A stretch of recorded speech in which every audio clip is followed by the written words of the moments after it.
ऐसी हैं जो आप पीछे वाली जो चीजें हैं उसको आप याद करके वो डायरेक्ट छलांग मारने की अब बारी है। देख तो हजारों लोग रहे होंगे लेकिन फॉलो 2 से 3 लोग रहे।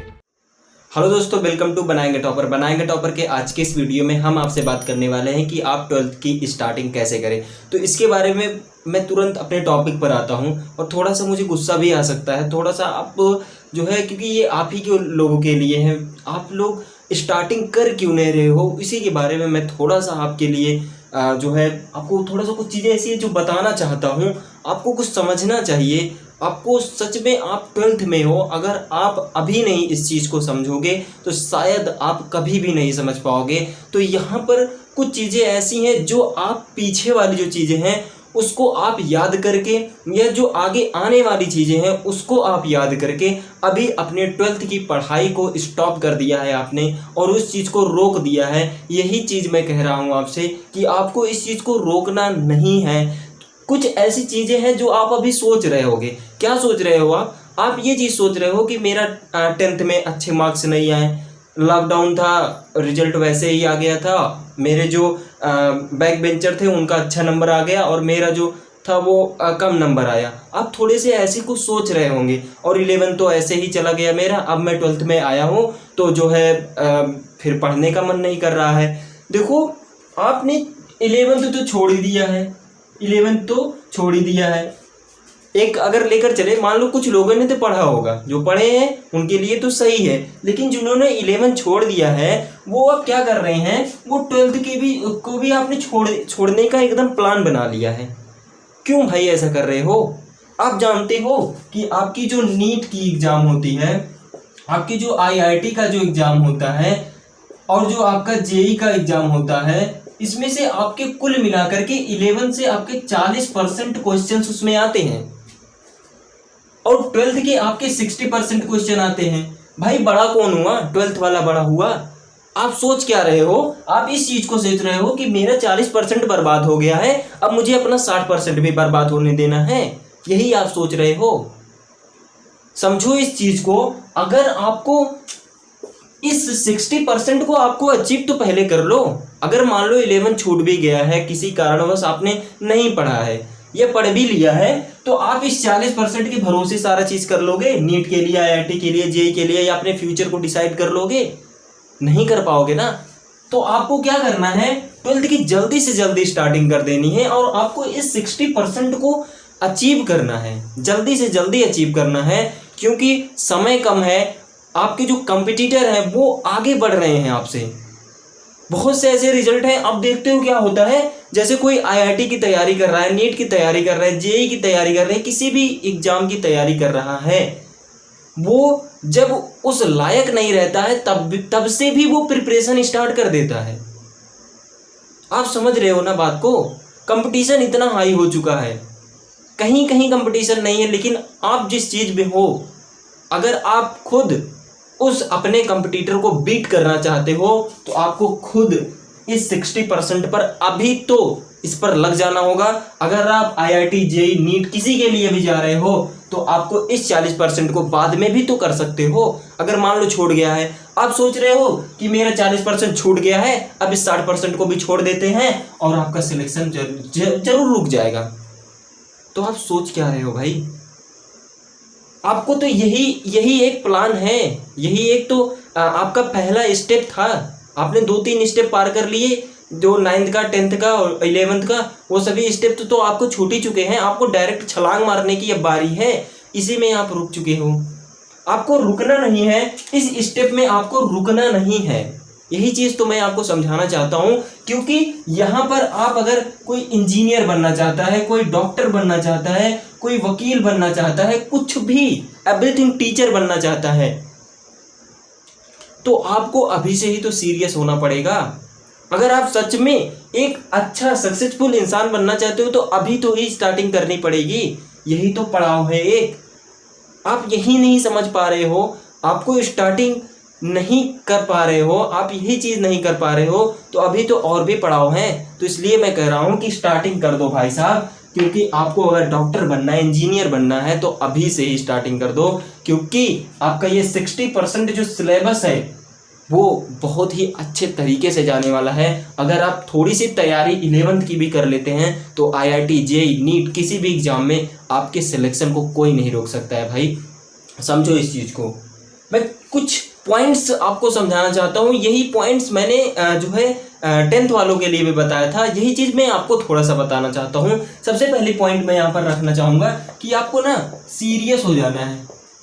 अपने जो टारगेट हैं, अपने जो भी गोल हैं, उसके प्रति आपको सीरियस हो जाना है। हाँ, वो अलग बात है कि आपका कोई गोल नहीं है, बिना गोल के आप पढ़ रहे हो ना। अगर आपको गोल से पढ़ना है तभी आप पढ़ाई कर सकते हो, अदरवाइज आप पढ़ाई कर ही नहीं सकते। अगर आपको गोल नहीं, आपके पास कोई चीज़ ही नहीं है, हमको IIT नहीं जाना है, ना नीट जाना है, कुछ भी नहीं करना है, तो मुझे क्या ज़रूरत है सीरियस होने की। अगर आपको सच में गोल आपका फिक्स है कि मुझे यहीं जाना है, यही करना है, तो भाई साहब आप सीरियस हो जाइए अपने 12th के लिए और फोड़ डालिए सारी चीज़ों को। और दूसरा एक जो पॉइंट आता है वो होता है, आपने अभी तक ना शुरू हो गया होगा, कोई दोस्त फ़ोन कर रहा होगा, भाई कुछ मत कर, अभी स्टार्टिंग करने की कोई ज़रूरत नहीं है। कोई होगा वो कह रहा होगा ये तो 2-3 महीने का सिलेबस है, हो जाएगा, बट होता नहीं है भाई।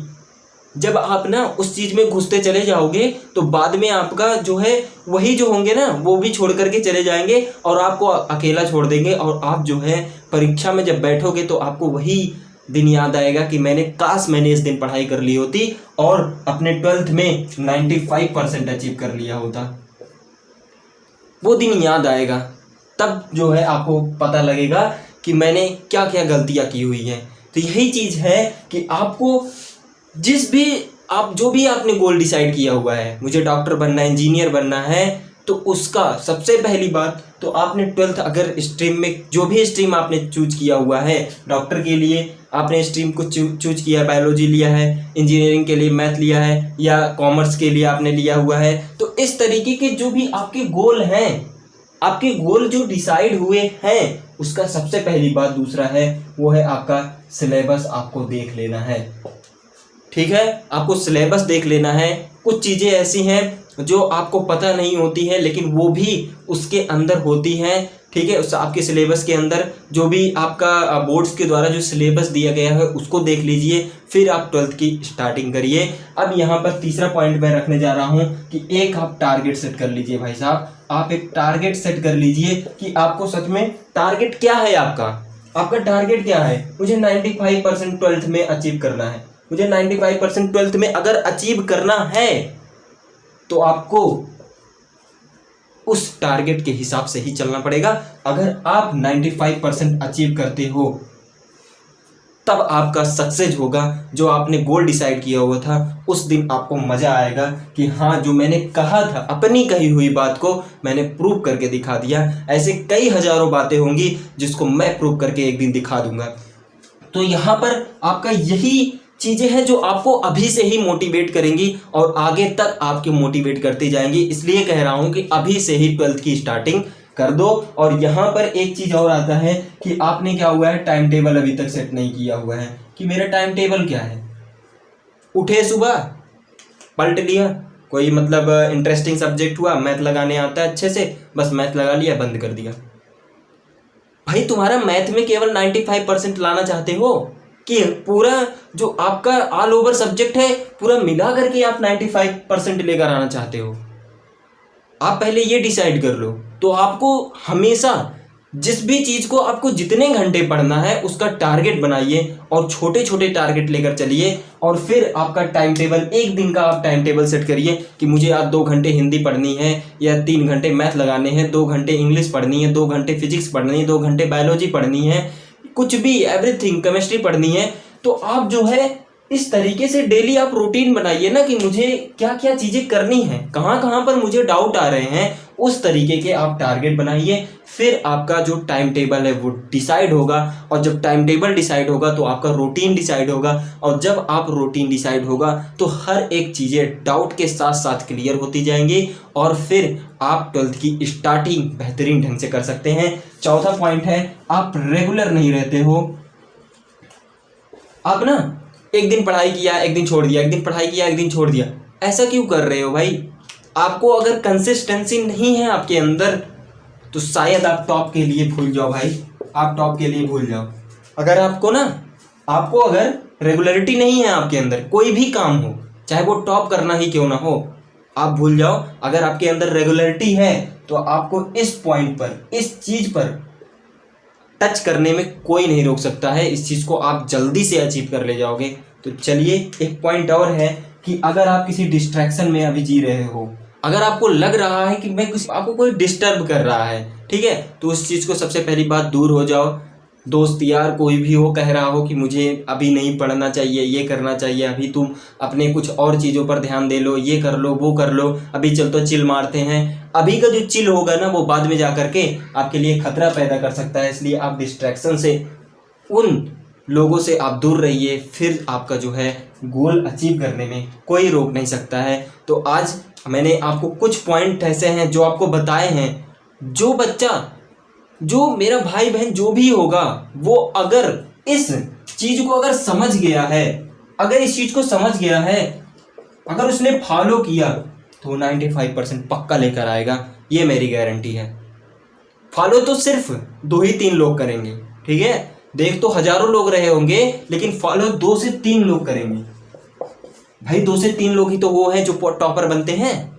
मुझे ये बताओ, 2 से 3 लोग ही तो हैं जिनका एग्जाम में 99.5% ऐसे करके रिजल्ट्स आते हैं, 95% रिजल्ट आते हैं। तो इस तरीके के रिजल्ट आते कैसे हैं? एक ही बंदे का तो आता है, 2 ही बंदे का तो आता है। तो आपका अगर आना है तो आपको इस तरीके का फॉलो करना पड़ेगा। जो भी आपके पीछे छूटे हुए चीजें हैं उसको आप भूल जाइए, आगे जो आने वाले हैं उसके बारे में सोचिए और अभी जो कर रहे हो उसके बारे में सोचिए। तो आज के लिए इतना ही। आपको थोड़ा सा अगर बुरा लगा हो मेरी बातों से, कमेंट सेक्शन में भर दीजिएगा, सारी चीज़ें जो भी गुस्सा हो निकाल दीजिएगा। तो आज के लिए इतना ही। Thank you, have a nice day. Vande Mataram, Jai Hind.